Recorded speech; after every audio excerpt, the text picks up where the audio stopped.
निवडणूक आयोगाने कायद्याचा चुकीचा अर्थ लावलेला आहे। या निवडणुका रद्द करणं हे अत्यंत चुकीचं आहे। अशा पद्धतीने तर प्रत्येक वेळी कोणीही कोर्टात जाईल आणि मग निवडणूक पोस्टपोन होईल असं कधीच आजपर्यंत झालेलं नाही। कुठला कायदा निवडणूक आयोग काढताय, कुठला कोणाचा सल्ला निवडणूक आयोग घेताय याची मला कल्पना नाही।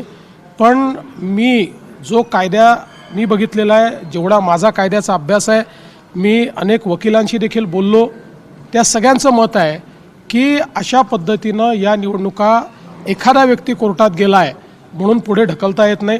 काही तर अशा प्रकारचे देखील आहेत त्या ठिकाणी। आता निलंग्याचं आपण उदाहरण घेतलं, काल संभाजी पाटील निलंगेकर माझ्याशी बोलले।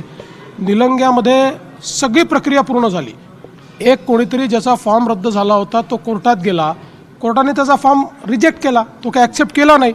त्यामुळे मग ज्यांनी फॉर्म भरले त्यांना पूर्ण वेळ मिळाला, परत घेण्याचा पूर्ण वेळ मिळाला, प्रचाराचा पूर्ण वेळ मिळाला, आणि कोणीतरी पार्टी केलं होतं म्हणून या ठिकाणी निवडणूक पोस्टपोन करणं हे अतिशय चुकीचं आहे। अर्थात निवडणूक आयोग स्वायत्त आहे, त्यामुळे त्यांना निर्णय घेण्याचा अधिकार आहे।